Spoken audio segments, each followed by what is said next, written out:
সংবিধান, ধর্মনিরপেক্ষতা, স্বৈরাচারী একদলীয় শাসন থেকে দেশকে বাঁচাতে আসন্ন লোকসভা নির্বাচনে পূর্ব ত্রিপুরা আসনে বামফ্রন্ট ও কংগ্রেস মনোনীত ইন্ডিয়া জোটের প্রার্থী রাজেন্দ্র রিয়াংকে কাস্তে হাতুড়ি তারকা চিহ্নে ভোট দিয়ে বিপুল ভোটে জয়ী করার লক্ষ্যে সমগ্র খোয়াই জুড়ে পোস্টারিং করে প্রচার করল সিপিআইএম। 10 বছরের জিনিসপত্রের দাম কোন জায়গায় গিয়ে পৌঁছলো?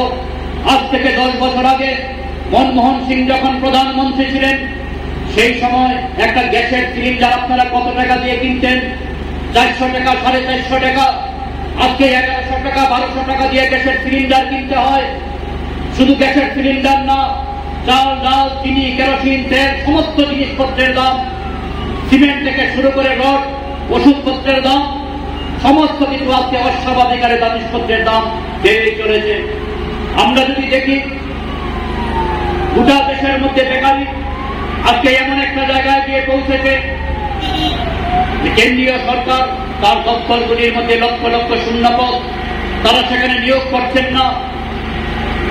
এবং সারা দেশের সঙ্গে আমাদের রাজ্যের কথাও যদি বলি, ডাবল ইঞ্জিনের সরকার আজকে 6 বছর যাবৎ চলছে।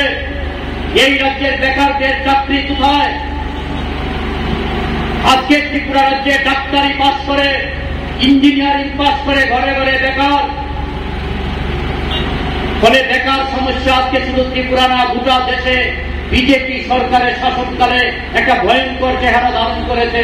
তাই বন্ধুগণ, আমরা এই নির্বাচনী প্রচারের প্রায় শেষের দিকে এসে আমরা ইন্ডিয়া জোটের পক্ষ থেকে এই নির্বাচনী প্রচার সভায় আপনাদের সামনে সংক্ষিপ্ত সময়ের জন্য মিলিত হয়েছি।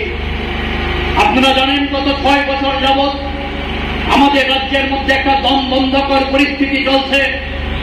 গণতন্ত্র বলতে এই রাজ্যে কিচ্ছু নেই। বিরোধী দল করা যায় না, বিরোধী দলের অফিস করা যায় না, সভা সমিতি করা যায় না। একটা বেপরোয়া আক্রমণ, আইন শৃঙ্খলা বলতে কিচ্ছু নেই এই রাজ্যের মধ্যে। এই অবস্থাটারও পরিবর্তন ঘটাতে হবে। আর এই অবস্থার যদি পরিবর্তন ঘটাতে হয়, তাহলে দিল্লি সরকারের আগে পরিবর্তন করতে হবে। সেই সম্ভাবনা আজকের দিনে